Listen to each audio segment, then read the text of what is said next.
ॐ अज्ञानतिमिरान्धस्य ज्ञानाञ्जनशलाकया चक्षुरुन्मिलितं येन तस्मै श्रीगुरवे नमः। गुरवे गौरचन्द्राय राधिकायै तदालये कृष्णाय कृष्णभक्ताय तद्भक्ताय नमो नमः। नमो विष्णुपादाय गुरुपृष्ठाय भूतले श्रीमद्भक्तिवेदान्त माधव इति नामिने। साक्षात् गुरुसेवा मूर्तये शब्द ब्रह्मणि प्रतिष्ठितः पतितपावन चरित्राय नारायणाय प्रियो नमः। श्रीकृष्ण रूपाय सुमंगलाय श्री गुरु कृपा विभूषिताय भावोल्लास भाव प्रदानाय नमामि तस्मै गुरुमाधवाय। वृंदावनेश्वरि तवै गोपदारविन्दम् प्रेमामृतैकमकरन्दरसौगपूर्णम् हृद्यर्पितं मधुपते स्मरतापमोग्रम् निर्वापयत् परम शीतलमाश्रयामि। तवैवास्मि न जीवामि त्वया विना इति विज्ञाय देवि त्वं नय मां चरणान्तिके। श्री कृष्ण चैतन्य प्रभो नित्यानंद श्री अद्वैत गदाधर शिवसदि गौरभक्त वृंद। हरे कृष्ण कृष्ण कृष्ण हरे हरे, हरे राम राम राम हरे हरे। हरे कृष्णा। सर्वप्रथम मैं अपने गुरुपाद पद्म ओम विष्णुपाद अष्टोत्तर शत श्री श्रीमद् भक्ति वेदांत माधव गोसाई महाराज के चरण कमलों में अनंत कोटि दंडवत प्रणाम ज्ञापन करता हूं।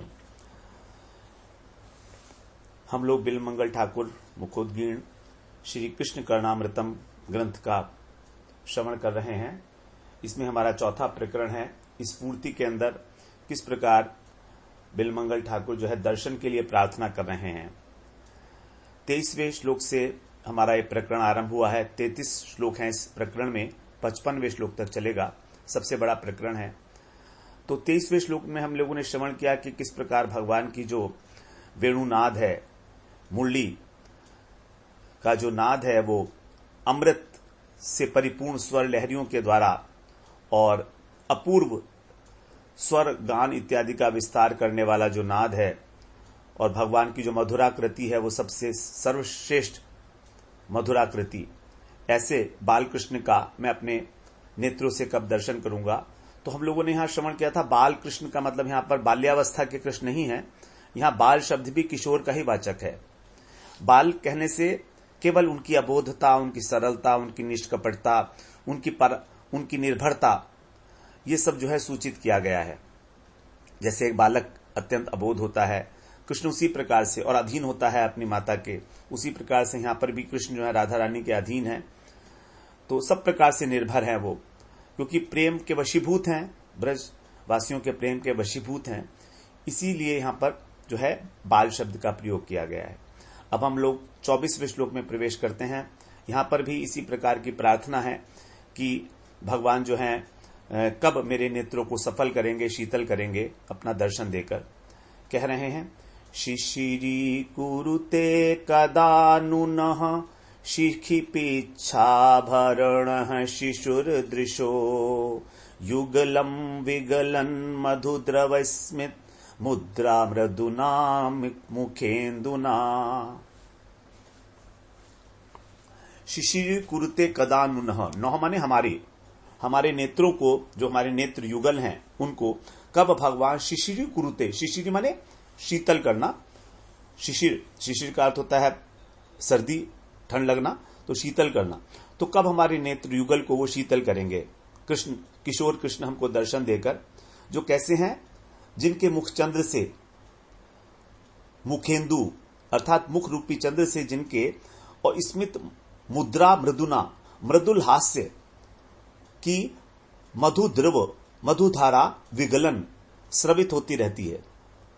तो हमेशा भगवान का जो श्रीमुख है उससे एक स्मित, मंद मंद हास्य की एक रेखा जो है वो मधुधारा को प्रवाहित स्रवित करती रहती है, दिखाई देती रहती है।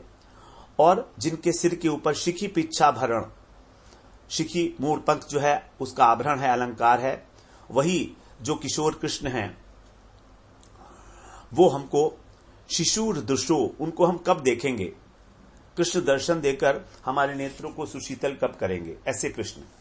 तो यहां पर कृष्ण के विषय में बताया कि वो हमेशा उनके मुख के, श्रीमुख के ऊपर हमेशा मंद मुस्कान रहती है और वो मयूर पिच्छ के आभरण धारण करते हैं।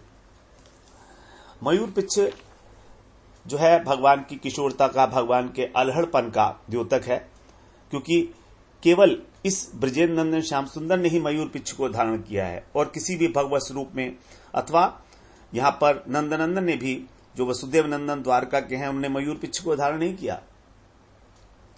तो स्मित रेखा के कारण, जो मंद हास्य के कारण उनका जो मुखचंद्र है उससे माधुर्य की एक धारा जो है, ज्योत्सना हमेशा निकलती रहती है, तो उसकी वर्षा करने वाले हैं। और मयूर पिच्छ के आभरणों से अलंकृत हैं। ऐसा जो श्यामल शिशु है वो कब हमारे नेत्र युगल को शीतल करेगा। बिलमंगल ठाकुर कृष्ण दर्शन के लिए परम व्याकुल हैं, प्रार्थना कर रहे हैं कि वो भोला भाला मंद मृदु मुस्कान से युक्त मुखचंद्र, जिससे मधु की धारा बहती रहती है, यदि वो खुद कृपा करके दर्शन ना देना चाहें तो अन्य किसी उपाय से तो उनके दर्शन की कोई संभावना है नहीं। भगवत दर्शन की संभावना केवल कृपा साध्य है, साधन साध्य नहीं है। भगवान किसके ऊपर, किसके समक्ष अपने सच्चिदानंद स्वरूप को प्रकट करें। विवृणुते तनुम स्वाम न मेधया न बहुना श्रुते न, बहुत बुद्धि से, पांडित्य से प्रवचन देने से भगवान नहीं मिलते हैं। वो तो जिसको वर्ण कर लेते हैं, जिसको चुन लेते हैं, उसी के आगे अपने स्वरूप को प्रकाशित कर देते हैं। शीश धरे शिखि पिच्छ वह सुंदर शिशु सुकुमार, मंद हसन मुख चंद्र सो नैन सिरावो हमार। दीन दुखी तव दरस धुनी देत छिनहि छिन रोय, नैनन के दुख हरन को तुम बिन नाहिन कोई। तुमसे हमको एक है, हमसे तुम ही अनेक, हो प्रीतम सो कीजिए रहे प्रेम की टेक। जो मोसो मोसी करे नाही कहूं मोहि ठौर, तुम हो तैसी कीजिए अहो रसिक सिरमौर। किए को सब करत है, दिए को सब देत, अन किए को कीजिए यही कृपा को हेत। परम तुच्छ हों तृणहु ते मांगत सकल सुमेर, तन घट में चाहत कियो सत सागर को घेर। सुगम करहि सब सांवरे पैसु दृष्टि जो होय, अन करनी करनी करहु करनी करहु न कोई। बड़ी सुंदर बात बताई है यहां पर। जो करते हैं आपका भजन, उनको तो सब देते ही हो आप, लेकिन जो अनकियों को भी दे दे, यही तो आपकी कृपा है। हम जैसे तो तुम्हारे पास अनेकों हैं, लेकिन हमारे तो केवल आप ही हो। इसलिए वही कीजिए जो आपको हमारे साथ करना चाहिए। हम तो अत्यंत दीनहीन हैं, परम तुच्छ हैं, लेकिन तो भी हमारा लोभ जागृत हो गया है सुमेरु पर्वत को प्राप्त करने का। परम लोभ जागृत हो गया है। इस छोटे से शरीर के अंदर ही हम उस प्रेम रूपी समुद्र को भरना चाहते हैं। बहुत बड़ा लोभ जागृत हो गया है। आपकी कृपा के ऊपर पूरा विश्वास है, आप ऐसा कर सकते हैं। आपके लिए सब सुगम है। यदि आपकी हम पर दृष्टि पड़ जाए तो जो अनकरनी है वो भी करनी हो जाएगी, और जो करनी है वो तो क्या होगी। तो जो होना है वो तो होगा नहीं, और जो नहीं होना है वो हो जाएगा। इसका जो पद्यानुवाद है इस प्रकार से। सुस्मित रेखा रंजित मंजुल मुख मयंक से करुणा कर, मधुर मधुर मादक मुरली रव शशि सुधारस बरसाकर। कब ये शिशिर करोगे मेरे लोचन युगल चपल भोले। मोर पिच्छमय स्वच्छ मुकुट धनु मंडित रूप घटा कोले। हे नाथ, बहुत देर हो गई है, अब तो कृपा करके मेरे नेत्रों को शीतल करो। अनादिकाल से ये आंखें संतप्त हैं, एकमात्र आपके रूप सुधा सागर में गोता लगाने के लिए तत्पर हैं, और जब ये गोता लगाएंगी तभी ये शीतल हो सकती हैं। आप ही इसके अमृत के रस सिंधु हो। मधुराधरम अमृतम। पहले हम श्रवण कराए हैं भगवान कैसे हैं, अत्यंत मधुर हैं। जो मन श्याम सरोवर नहाई। यदि मेरा मन इस श्याम सुंदर जो रस स्वरूप हैं उस सरोवर में नहाए। जो मन श्याम सरोवर नहाई। बहुत दिनों को जरियो बरियो तू तबही भले सिराही। नैन बयन कर चरण कमल से कुंडल मकर समान। अलकावली सिवाल जाल तह भौह मीन सो जान। भौह मीन सो जान। जब कृष्ण विरह में सभी सखियां मृत प्राय सी हो रही हैं, और राधा रानी की तो बड़ी विचित्र दशा है। राधा रानी को जब देखा सभी सखियों ने, तो उनको सांत्वना देती हुई कहती हैं, हे सखी राधे, धैर्य धारण करो। श्याम सुंदर तुमको त्याग कर रह नहीं सकते। वे यहीं कहीं तुम्हारे श्रृंगार के लिए पुष्प लेने के लिए गए होंगे, बस अभी कुछ क्षणों में लौट आएंगे। जब इस प्रकार सखियां कह रही हैं, तो सखियों का भी धीरज का बांध टूट गया, और उनके हृदय से क्रंदन ध्वनि निकल गई, अवरुद्ध कंठ से निकल पड़ती है, हा नाथ हा रमण क्वासी क्वासी महाभुज। कहां हो, कहां हो, इस कृपण को दर्शन दो। विरह ज्वाला से संतप्त गोपियां इस गोपियों के प्रति श्री राधा जी जो कह रही हैं, उन्हीं को यहां पर जो बिलमंगल ठाकुर हैं उन्होंने अपनी वाणी के अंदर व्यक्त किया है। यह राधा जी का प्रलाप है कि आप मेरे नेत्रों को सुशीतल करो। मानो राधा रानी कहती हैं, हे सखियों, ये जो किशोर मदन मोहन हैं, कब दर्शन देकर मेरे नेत्रों को शीतल करेंगे। उनका मुख चंद्र नहीं है, उनका मुख ही चंद्र है। ये जो चंद्रमा है, ये चंद्रमा नहीं है, वास्तव में उनका मुख ही वास्तविक चंद्रमा है। और ये जो मधु दिखता है, ये मधु नहीं है। उनका जो मनोहर हास्य है, वहीं से मकरंद की धारा क्षरित होती है, वही वास्तविक मधु है। और ये जो अमृत है, ये भी अमृत नहीं है। मेरा श्याम वही अमृत स्वरूप है। यह आभूषण भी भूषण नहीं है। जो श्याम सुंदर ने शिखी पुच्छ धारण किया है, वही एकमात्र आभूषण है। उनके जो कपोल हैं, गंडस्थल उनका लावण्य का सरोवर है, और उस सरोवर के अंदर जो उनके कानों के अंदर कुंडल झिलमिला रहे हैं, हिल रहे हैं, वही उस सरोवर के अंदर मछली की तरह से मानो तैर रहे हैं। और जो उस सरोवर में तैर रहे हैं, वो कुंडल हैं या वो हमारा मन ही है। हमारा मन ही कुंडल बन के उनके गंडस्थल पर, उनके कपोल के ऊपर तैर रहा, कपोल रूपी सरोवर के ऊपर तैर रहा है। तो जो तैर रहा है वो हमारा मन है, वो मछली नहीं है, वो कुंडल की प्रतिबिंब नहीं है। वो हम तो वनचरी गोपियां हैं, गांव की गवारन हैं। देवांगनाएं भी उनके हास विलास को देखकर मुग्ध हो जाती हैं। ऐसा वो श्याम घन कब उदय होकर हमारे तन, हमारे मन, हमारे नयनों को, हमारे प्राणों को अपनी अमृतमयी दृष्टि से सिंचित करेगा, कब हमें सुशीतल करेगा।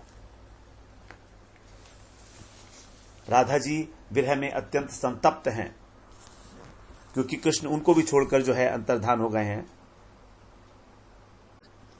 इस समय जब कृष्ण वहां पर नहीं हैं, उनके आदर्शन से जो ब्रज गोपियां हैं, उनकी जो नेत्र ज्वाला है, वो बड़ी उग्र रूप धारण कर लिए है। एक त्रुटि का समय भी, जो समय का अत्यंत क्षुद्रतम काल है, वो भी जब एक युग के समान ब्रजांगनाओं को अत्यंत दीर्घ लगता है, युग के समान लगता है, जैसे युग बीत गया हो। चतुर्युग के अंदर होते हैं 43,20,000 वर्ष। एक त्रुटि का समय भी, तभी तो वो जो नयन के ऊपर पलक बनाने वाले ब्रह्मा जी हैं, उनको उल्टा सीधा बोलती हैं कि वो जड़ ब्रह्मा, उसको इतना भी अकल नहीं, उस विधाता को, कि कृष्ण का रूप दर्शन करने के लिए हमारी केवल 2 ही आंखें बनाई, और आंखें ही नहीं, उसके ऊपर पलक भी डाल दी। कितना बड़ा व्यवधान है। तो इतना छोटा सा त्रुटि काल का भी व्यवधान उनके लिए असहनीय है, उनको मर्म पीड़ा का अनुभव कराने वाला है। कृष्ण के आदर्शन से उनके नेत्रों की जो ज्वाला है, किस प्रकार से उग्रतम रूप धारण किए है, इसको अनुभव करने की सामर्थ्य इस विश्व में किसी को नहीं है। गोपियां ही इस पीड़ा को अनुभव कर सकती हैं, उसको सहन कर रही हैं। राधा जी के भाव को ही महाप्रभु ने गंभीरा लीला के अंदर आस्वादन किया है। इसी बात को राधा रानी की प्रलाप वाणी को ही यहां पर लीला शुक ने अनुवाद किया है कि वो किशोर कृष्ण अपना परम सुशीतल मुखचंद्र दिखाकर हमारे जो संतप्त नेत्र हैं उनको कब शीतल करेंगे। महारास में जब कृष्ण अंतर्धान हो गए, तब गोपी गीत के बाद में गोपियों का जब उन्होंने विरह गीत सुना, तब उन्होंने दर्शन दिए। और तब जब दर्शन दिए थे तो सुखदेव जी बताते हैं, जब कृष्ण का दर्शन किया उन्होंने, तो गोपियों के जो विरह तप्त नयन थे वो किस प्रकार से उत्फुल्ल हो गए थे। उनके देह के अंदर जैसे प्राणों का संचार हो गया हो। तासामाविर्भूच्छौरी स्मयमान मुखाम्बुजः पीताम्बरधरः सृग्वी साक्षात् मन्मथ मन्मथः तं विलोक्यागतं प्रेष्ठं प्रत्युत्फल्लदृशो बला उत्तस्थुर्युगपत् सर्वांस तन्वः प्राणमिवागतम्। साक्षात मन्मथ मनमथ कामदेव, उस मनमथ को भी, मन को मथने वाले हैं प्रद्युम्न, मनमथ। और ऐसे प्रद्युम्न को भी जो मोहित कर लेते हैं क्योंकि उनके पिता हैं, वैसे साक्षात मनमथ मंद मंद मुस्कान, पीतांबर धारण किए हुए, वनमाला से विभूषित, उन विलाप करती हुई गोपियों के बीच में जब सहसा आविर्भूत हो गए, तो जैसे मानो सभी की शरीर में प्राण लौट आए हों। हाथ पैर सभी अंग उनके जो है हर्ष से उत्फुल्लित हो गए।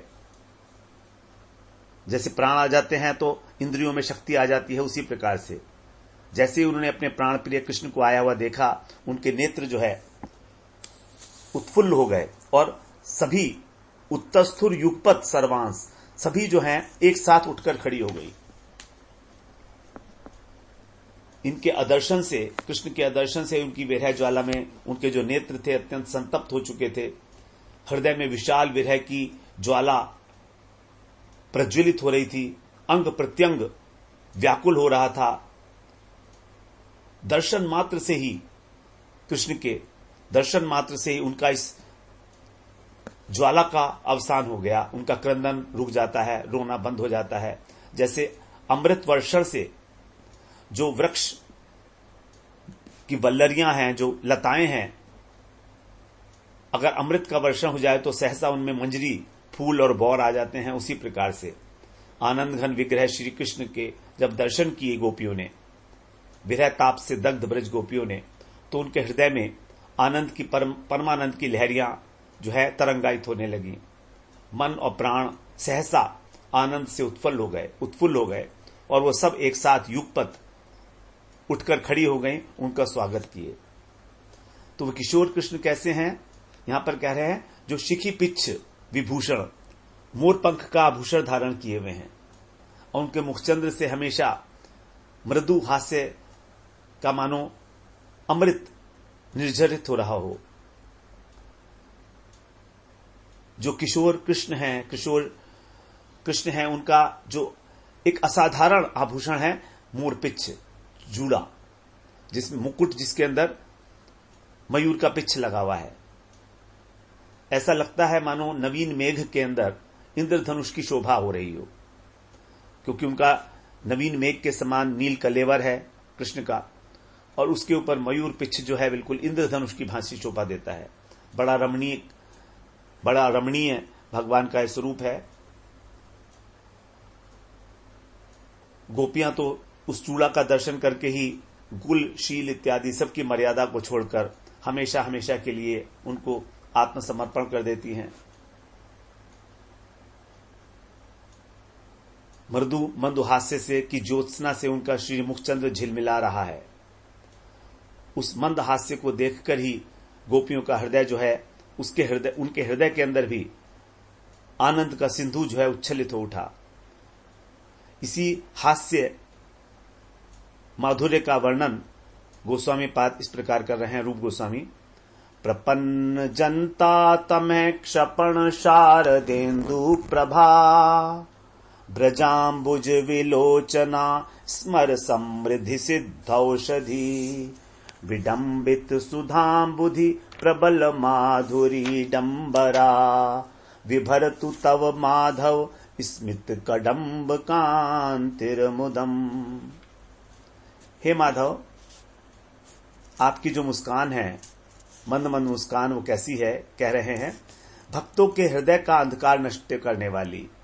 प्रपन्न जनता, प्रपन्न मतलब जिन्होंने आपका आश्रय ले रखा है, ऐसे उनके हृदय का तम क्षपण, उनके तम को, उनके हृदय के अंधकार को दूर करने वाली है आपकी शारदेन्दु प्रभा। आपका जो मुख कमल है, मुखचंद्र है, उसकी प्रभा।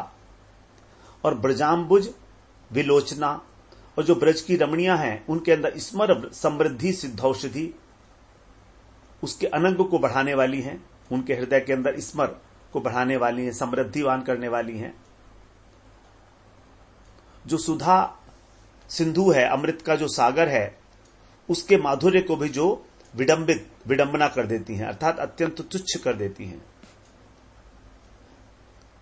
और चंद्रकांति मणि की भांति आपका जो स्मित हास्य है, स्मित कांति है, वही सब प्रकार से मेरे आनंद का विधान करे। तो ईशित हास्य, उससे जो मधु की धारा निस्सृत होती है,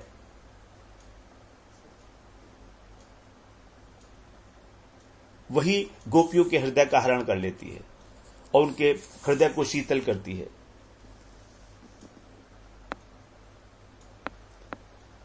भगवान कृष्ण दर्शन देते हैं अपने भक्तों को केवल करुणा के परवश।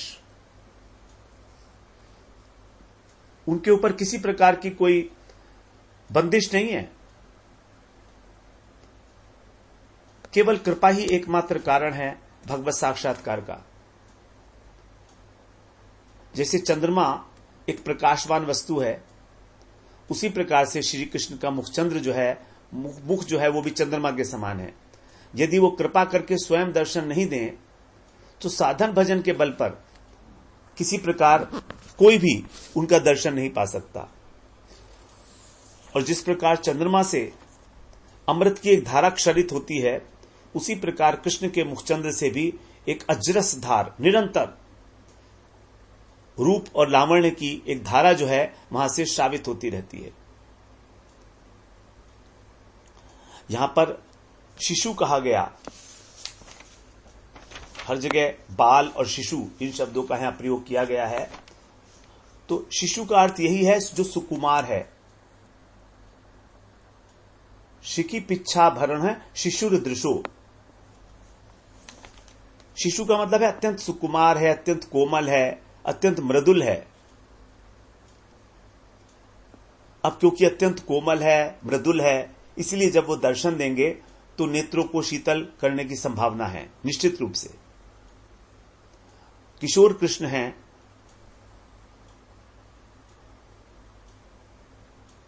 क्योंकि उस मुखचंद्र से निरंतर एक मधु, एक मकरंद विगलित होता रहता है। अमर कोश के अंदर द्रव शब्द का एक अर्थ होता है परिहास। तो भगवान का जो मुखचंद्र है, कृष्ण का जो मुखचंद्र है, उसके अंदर माधुर्य और चमत्कारिता है, अथवा वहां पर परिहास से युक्त है, अत्यंत सरस है ऐसी मुद्रा। और ऐसी मुद्रा होने के कारण उनका जो कपोल सौष्ठव है, जो कपोल गंड स्थल है, वो भी विकसित हो गया है थोड़ा सा, क्योंकि जब हल्के से मुस्कान होती है तो गंड स्थल जो है विकसित हो जाता है।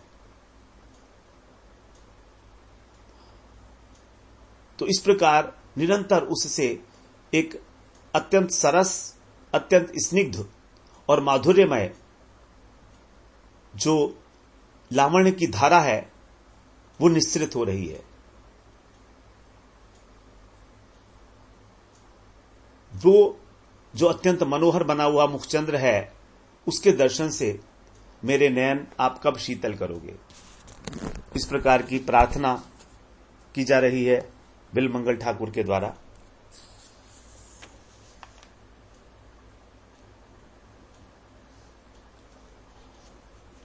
सभी श्लोकों में हम लोग इस प्रकार की प्रार्थना का श्रवण करेंगे। अभी किस प्रकार भगवान के रूप माधुरी के दर्शन करने के लिए वो व्याकुल है। 23वें श्लोक में भी यही श्रवण किया हमने, 24वें में भी यही है कि कब आप मेरे नेत्रों को सफल करोगे, कब मैं आपका दर्शन करूंगा। भक्तों का यही एक हार्द विषय है, यही एक उनकी अभीप्सा है, इच्छा है कि भगवान कब उनके नेत्रों को शीतल करेंगे। उसी प्रकार से 25वें श्लोक में भी हम लोग यही बात श्रवण करेंगे कि कौन से कृष्ण हैं जिनसे प्रार्थना की जा रही है कि वो दर्शन देकर और बिलमंगल ठाकुर के नेत्रों को सुशीतल करें। तो उसको हम लोग अगले सत्र में श्रवण करते हैं। वांछा कल्पतरुभ्यश्च कृपा सिंधुभ्यैव च पतितानां पावनेभ्यो वैष्णवेभ्यो नमो नमः।